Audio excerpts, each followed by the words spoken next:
ARS news reporter Syed Ghaus के छोटे फर्जंद सैयद बिलाल ने 29 रोज़े मुकम्मल करने पर ARS न्यूज़ की पूरी टीम ने और तमाम रिपोर्टर्स ने उनके फर्जंद की गुलपोशी की। आइए नाज़रीन देखें इसी की तफसीली रिपोर्ट। हमारे चैनल को लाइक करें, शेयर करें और सब्सक्राइब करना ना भूलें। अस्सलामु अलैकुम वरहमतुल्लाहि वबरकातुहू। मेरा नाम सैयद बिलाल है। रमज़ान के मैं पूरे रोज़े था और अच्छा दिख रहा। उम्र कितनी है बेटे आपकी? मेरी उम्र 10 साल का हूँ। मैं आप कौन से स्कूल में पढ़ते हैं? Phoenix international group of school. कौन सी क्लास में आप? मैं 4th क्लास में हूँ। कुछ मैसेज देना चाहेंगे? हाँ, आइंदा साल भी रहूँगा, मैं पूरे रोज़े रहूँगा इंशाल्लाह। और नमाज की पाबंदी करिए, कुरान शरीफ पढ़िए, आप लोगों से गुजारिश है इंशाल्लाह ज़रूर। कौन से एरिया में रहते हो? मैं नवाब साहब कुंटा। आपके वालिद साहब का नाम क्या है? सैयद गौस। अस्सलाम वालेकुम वरहमतुल्लाहि वबरकातुहू।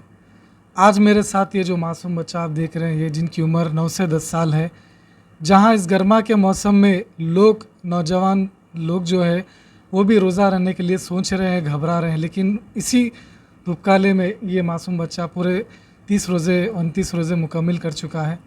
तो अभी हम बच्चे से बात कर रहे थे और मैं आप लोगों को एक मैसेज देना चाहता हूँ इस मौके पर। आज हम इस बच्चे के घर पे आए थे, इन्हें अप्रिशिएट किया बच्चे को और इनकी हिम्मत अफजाई की, इनकी गुलपोशी की। इस मौके पर मैं तमाम लोगों से एक मैसेज देना चाहता हूँ कि देखिए भाई, जिस तरीके से रमज़ान शरीफ हमें मिला है, जो ये रमज़ान था वो लोग इस रमज़ान में काफ़ी सारे हमारे साथ नहीं है। मेरा बोलने का मतलब ये कि मौत कभी भी किसी को भी लेकर जा सकती है। इस रमज़ान में जो हज़रात हमारे साथ थे, मालूम नहीं कि आइंदा रमज़ान में वो हमारे साथ रहेंगे या नहीं रहेंगे, हम खुद भी रहेंगे या नहीं, रमज़ान नसीब होगा कि नहीं होगा। तो ऐसे रमज़ान को हम गनीमत जानकर नौजवान तबक़ा ज़्यादा से ज़्यादा कसरत के साथ रोज़े रहने का अहतमाम किए, क्योंकि ये बात बोलने का मकसद ये है कि इस रमज़ान में तकरीबन लोग जो हमारे नौजवान भाई थे, जो कपड़ों की दुकान में काम कर रहे हैं, ऑटो चला रहे हैं, जो लेबर पेशे का काम कर रहे हैं, तकरीबन ऐसे लोगों को हमने देखा है कि जो बिल्कुल भी रोज़ा नहीं रह सक रहे थे। जब हमने उनसे दरियाफ़्त किया, पूछा, तो वो यही बोल रहे थे कि भाई गर्मी बहुत है, पानी की प्यास लगती है, भूख लगती है, इस शिद्दत की वजह से हम रोज़ा नहीं रख सकते।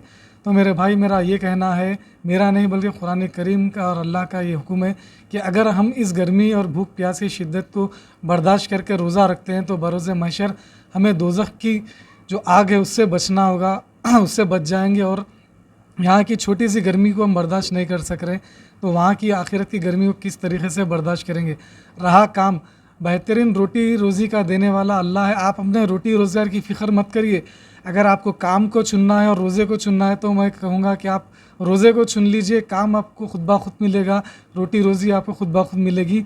रोटी रोज़ी का वादा अल्लाह का है, हमारा वादा अल्लाह से है कि हम रोज़ा रखेंगे। तो मेरे भाई, मैं आपसे यही गुजारिश करूँगा कि आप सभी लोग रोज़े और नमाज के पाबंद बन जाए। मैं ये नहीं कह रहा हूँ कि मैं खुद रोज़े नमाज का पाबंद हूँ या बच्चा पाबंद है, आप लोग नहीं है। सभी मेरे भाई मुसलमान भाई बहनें सभी लोग रोज़ा रह रहे हैं, उनको सलाम है, अप्रिशिएट है। लेकिन मैं उन भाइयों के ताल्लुक़ से बात कर रहा हूँ जो इस रमज़ान में धूप की वजह से, प्यास की वजह से रोज़ा नहीं रख रहे हैं। और एक मैसेज ये देना चाह रहा हूँ कि भाई, अभी रमज़ान मुबारक जा चुके हैं, गैर रमज़ान में मस्जिदों में हमारे फिर वही वीरानियत देखने को मिलने वाली है। जिस तरीके से हम रमज़ान अल मुबारक के मौके पर तरावी का अहतमाम करते हैं, 5 वक्ता नमाज़ पढ़ते हैं, रोज़े रखते हैं, यहाँ तक कि रात में देर रात तहज्जुद का भी अहतमाम किया जाता है। लेकिन जब गैर रमज़ान होता है, ईद के दिन ही आपको इस तरीके के मनाजिर में बताऊँगा कि जहाँ पर ज़ोहर फजर में भी लोग बिल्कुल भी नमाज के लिए नहीं आते, फिर वही मस्जिदें वीरान हो जाती है। तो क्या मेरे भाई, हम सिर्फ़ 1 महीने के मुसलमान हैं? बताइए, जब हम आखिरत में जाएंगे, अल्लाह के सामने हमें जवाब देना पड़ेगा, तो किस तरीके से हम अल्लाह ताला को मुंह दिखाएंगे, किस तरीके के जवाब देंगे कि अल्लाह, हमने सिर्फ़ 1 ही महीने के लिए इबादत की है, जबकि इबादत नमाज रोज़ा हमें मरने तक अल्लाह ताला के सामने सर झुकाना है और 5 वक्ता हर दिन में 5 बार अल्लाह के सामने सर झुकाना है। तो 1 महीना रोज़ा रख कर नमाज़ पढ़ कर फ़ारिग होना नहीं है, बल्कि हमें अपनी मौत तक, मरने तक हमें 5 वक्त की नमाज़ अदा करना है और जो कोई भी फ़र्ज़ काम है उसे अंजाम देना है। और इसी तरीके से एक छोटा मैसेज ये देना चाहता हूँ कि सदक़ा खैरात भी एक बहुत बड़ी इबादत है अल्लाह की। जो लोग इस्तिताअत रखते हैं ज़कात देने की, फ़ितरा देने की। उनसे यही कहूँगा कि जो चीज़ अपने लिए पसंद करते हैं वही खैरात में वही आप खैरात करें। जो कपड़ा अपन पहनते हैं उसी तरीके का कपड़ा अपने भाइयों को खैरात करें, ज़कात दे जो भी मुस्तहिक है। और एक मैं ये मैसेज देना चाहूँगा, जो लोग मकरूज़ है, जो क़र्ज़दार है, अगर अल्लाह ताला आपको ज़कात के पैसे निकालना है तो ज़कात में ये भी एक आता है कि अगर कोई मकरूज़ है, क़र्ज़दार है, कोई क़र्ज़ में मुब्तला है, तो आप अपनी ज़कात के ज़रिए उस मकरूज़ का क़र्ज़ अदा करके भी आप अपनी ज़कात को पूरा कर सकते हैं। ये भी एक तरीक़े की ज़कात है। और जो मुस्तहिक़ हज़रात हैं उनको आप सर्च करें, ढूंढें। हर कोई मांगने वाला फ़कीर नहीं होता। आपकी ज़िम्मेदारी बनती है कि अगर आप ज़कात दें या किसी की मदद करना चाहें तो आप उसको ढूंढें। सबसे पहले अपने ख़ानदान में देखें, अपनी बस्ती में देखें, अपने इर्द गिर्द देखें, उसके बाद दूसरी तरफ तवज्जो दें। और यतीम मिस्कीन बच्चे जो चांद रात के औक़ात में जहाँ हम अपने बच्चों को कपड़े दिलाते हैं, शॉपिंग कराते हैं, लेकिन यतीम बच्चे अपने माँ बाप को याद कर रोते हैं। वो अपने माँ बाप को याद करते हैं कि काश के हमारे भी माँ बाप होते तो हमें शॉपिंग कराते, चांद रात को ईद के दिन अच्छे से अच्छे कपड़े पहनाते। तो हमें जो इस्तिताअत रखते हैं, जो वालिदीन अपने बच्चों के लिए कुछ करते हैं, उसी तरीके से आप लोग को चाहिए कि यतीम बेसहारा बच्चों के सर पे भी हाथ फैलाएं, उनके लिए भी ख़रीदो फ़रोख्त करें और उन्हें ये एहसास होने ना दे कि उनके वालिदीन इस दुनिया में नहीं है। ये भी एक बहुत बड़ी नेकी है। और बहुत सारी बातें हैं लेकिन वक्त इस बात की इजाज़त नहीं दे रहा है। जो कुछ भी मैं कह रहा हूँ बस एक इस्लामी नाते से आप लोग मेरे भाई हैं और तमाम सुनने वाली मेरी माँ और बहनें हैं।